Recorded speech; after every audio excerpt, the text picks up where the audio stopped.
Assalamualaikum warahmatullahi wabarakatuh. Perkenalkan, kami dari kelompok 3 akan mempresentasikan tentang hakim.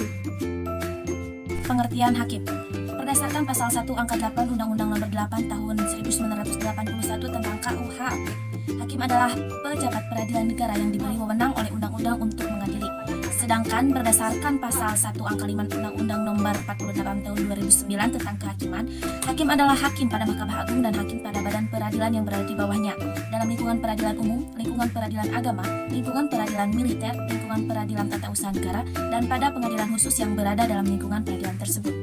Ada 7 syarat untuk dipilih agar dapat menjadi seorang hakim menurut Al-Mawardi, yaitu sehat jasmani dan rohani, kecerdasan dan kemampuannya, kemudian bebas merdeka, beragama Islam, laki-laki, adil, dan juga menguasai sumber hukum. Yang ketiga, ada tugas pokok setiap jabatan. Yang pertama, ketua, yaitu mengendalikan, menyelenggarakan, memeriksa, dan mengadili perkara yang diajukan. Selanjutnya, wakil ketua, yaitu mengendalikan, menyelenggarakan pelaksanaan wewenang institusi pengadilan, yaitu menerima, memeriksa, dan mengadili perkara yang diajukan pengadilan. Kemudian, panitera, tugasnya yaitu membantu pimpinan mengendalikan bidang administrasi perkara. Selanjutnya, hakim, tugas pokoknya yaitu menyelenggarakan perkara mulai dari menerima, memeriksa, sampai dengan memperkarakan yang masuk di pengadilan. Yang kelima, sekretaris, tugas pokoknya yaitu membantu pimpinan dan mengendalikan bidang administrasi umum. 6. Wakil sekretaris, tugas pokoknya yaitu membantu sekretaris penyelenggaraan administrasi umum. 7. Panitera muda pidana, tugas pokoknya yaitu menyelenggarakan administrasi perkara pidana. 8. Panitera muda perdata, tugas pokoknya yaitu menyelenggarakan administrasi perkara perdata. 9. Panitera muda hukum, tugas pokoknya yaitu menyelenggarakan pelaporan administrasi perkara pidana dan perkara perdata. 10. Kepala Subbagian Kepegawaian dan Tata Laksana, tugas pokoknya yaitu menyelenggarakan administrasi kepegawaian. 11. Kepala Subbagian Umum dan Keuangan, tugas pokoknya yaitu menangani surat masuk dan keluar, mengelola daftar inventaris dan aplikasi inventaris, serta mengelola perpustakaan. 12. Kepala Subbagian Informasi Teknologi dan Pelaporan, tugas pokoknya yaitu membuat pelaporan aset pengadilan. 13. Jurusita, tugas pokoknya yaitu melakukan semua perintah ketua sidang, melakukan pemanggilan, menyampaikan pengumuman, teguran, protes-protes, dan pemberitahuan, serta melakukan penyitaan. Yang selanjutnya, kebebasan hakim dalam sebuah keputusan. Kebebasan hakim yang didasarkan pada kemandirian kekuasaan kehakiman di Indonesia dijamin dalam Konstitusi Indonesia, yaitu Undang-Undang Dasar 1945 sebagaimana dalam pasal 24 ayat 1 Undang-Undang Dasar 1945 yang menyebutkan kekuasaan kehakiman merupakan kekuasaan yang merdeka untuk menyelenggarakan peradilan guna menegakkan hukum dan keadilan. Kebebasan hakim adalah seorang hakim dalam memeriksa dan memutuskan suatu perkara, bebas dalam menggali, mengikuti, dan memahami nilai-nilai hukum yang hidup dalam masyarakat, serta bebas dari segala pengaruh pihak luar yang dapat merubah keyakinannya tentang rasa keadilan yang dimilikinya. Dissenting opinion menurut Bagirmanan adalah pranata yang membenarkan perbedaan pendapat hakim atau minoritas atas putusan pengadilan.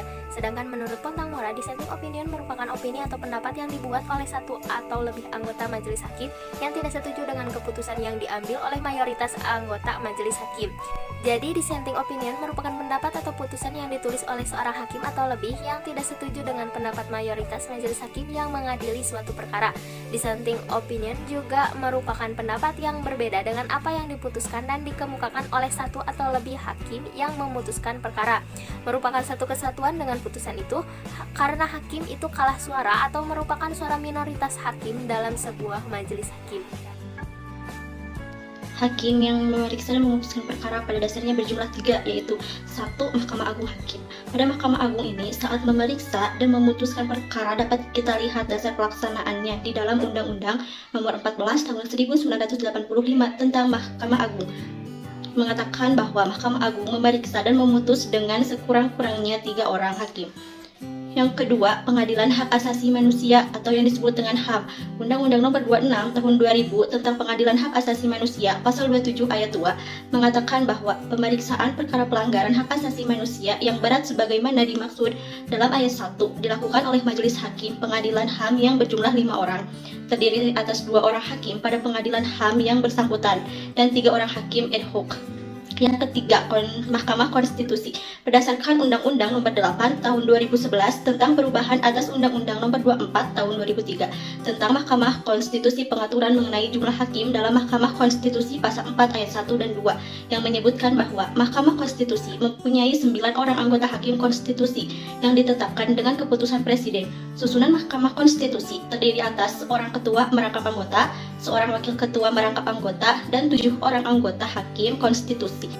Tata urutan persidangan perkara pidana. Yang pertama, sidang dinyatakan dibuka dan terbuka untuk umum kecuali perkara tertentu dinyatakan tertutup untuk umum. Yang kedua, penuntut hukum diperintahkan untuk menghadapkan terdakwa ke depan persidangan dalam keadaan bebas. Yang ketiga, terdakwa diperiksa identitasnya dan ditanya oleh majelis hakim apakah sudah menerima salinan surat dakwaan. Yang keempat, terdakwa ditanya pula oleh majelis hakim apakah dalam keadaan sehat dan siap untuk diperiksa di depan persidangan. Apabila menyatakan bersedia dan siap, maka sidang dilanjutkan. Yang kelima, terdakwa kemudian ditanyakan apakah akan didampingi oleh penasihat hukum. Apabila didampingi, apakah akan membawa sendiri. Apabila tidak membawa atau menunjuk sendiri, maka akan ditunjuk penasihat hukum oleh majelis hakim. Dalam hal terdakwa diancam dengan pidana penjara 5 tahun atau lebih pasal 56 KUHP ayat 1. Yang keenam, kemudian majelis hakim memerintahkan kepada penuntut umum untuk membacakan surat dakwaan. Yang ketujuh, setelah pembacaan surat dakwaan, terdakwa ditanya apakah telah mengerti dan akan mengajukan eksepsi. Yang kedelapan, dalam terdakwa atau melalui penasihat hukumnya mengajukan eksepsi, maka diberikan kesempatan untuk penyusunan atau eksepsi atau keberatan dan kemudian majelis hakim menunda persidangan. Yang kesembilan, setelah pembacaan eksepsi terdakwa, dilanjutkan dengan tanggapan penuntut umum atas eksepsi. Yang ke-10, selanjutnya majelis hakim membacakan putusan. 11. Apabila eksepsi ditolak, maka persidangan dilanjutkan dengan acara pemeriksaan pokok perkara atau pembuktian. 12. Pemeriksaan saksi-saksi yang diajukan oleh penuntut umum dimulai dari saksi korban. 13. Dilanjutkan saksi lainnya. 14. Apabila ada saksi yang meringankan, diperiksa pula. 15. Kemudian dilanjutkan dengan pemeriksaan terhadap terdakwa. 16. Setelah acara pembuktian dinyatakan selesai, kemudian dilanjutkan dengan acara pembacaan tuntutan oleh penuntut umum. 17. Kemudian dilanjutkan dengan pembelaan oleh terdakwa atau melalui penasihat hukumnya. 18. Replik dari penuntut umum. 19. Duplik. 20. Putusan oleh majelis hakim. Tata urutan persidangan perkara perdana, yaitu yang pertama, sidang dinyatakan terbuka dan dinyatakan tertutup untuk umum. Kedua, para pihak penggugat dan tergugat diperintahkan memasuki ruang sidang. Yang ketiga, para pihak diperiksa identitasnya, surat kuasanya, demikian pula diperiksa surat izin praktis dari organisasi advokat jika dikuasakan kepada advokat.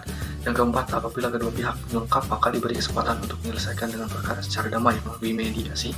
Yang kelima, majelis hakim menawarkan apakah akan menggunakan mediator dari lingkungan PM atau dari luar sesuai Perma Republik Indonesia Nomor 1 Tahun 2008. Yang keenam, apabila tidak tercapai kesepakatan damai, maka persidangan dilanjutkan dengan pembacaan surat gugatan oleh penggugat kuasanya. Yang ketujuh, apabila perdamaian berhasil, maka dibacakan dalam persidangan dalam bentuk akte perdamaian yang bertitul Demi Keadilan Berdasarkan Ketuhanan Yang Maha Esa. Yang kedelapan, apabila tidak ada perubahan acara, selanjutnya jawaban akan tergugat sebagai berisi ekspresi, bantahan, permohonan keputusan revisional dan gugatan rekonvensi. Yang kesembilan, apabila ada gugatan rekonvensi, tergugat maka berpotensi sebagai penggugat rekonvensi. Yang ke-10, yang terakhir itu replik dari penggugat sebagai tergugat rekonvensi. 11. Pada saat surat menyurat atau jawab-dijawab ada kemungkinan ada gugatan intervensi. 12. Sebelum pembuktian ada kemungkinan muncul putusan sela atau putusan provisional, putusan tentang dikabulkannya ekspresi absolut atau ada gugat intervensi. 13. Pembuktian. 14. Dimulai dari penggugat berupa surat bukti dan saksi. 15. Dilanjutkan dari tergugat berupa saat bukti dan saksi. 16. Apabila diperlukan majelis hakim dapat melakukan pemeriksaan setempat atau tempat objek sengketa. 17. Kesimpulan dari masing-masing pihak. 18. Musyawarah oleh majelis hakim. 19. Pembacaan putusan majelis hakim. 20. Isi putusan majelis hakim dapat berupa gugatan dikabulkan atau seluruhnya atau sebagian. Gugatan ditolak atau gugatan tidak dapat diterima. Dicukupkan sekian untuk presentasi kami. Di sini ada beberapa referensi yang kami presentasikan. Semoga bermanfaat. Terima kasih. Jangan lupa follow kami di sini. Wassalamualaikum warahmatullahi wabarakatuh.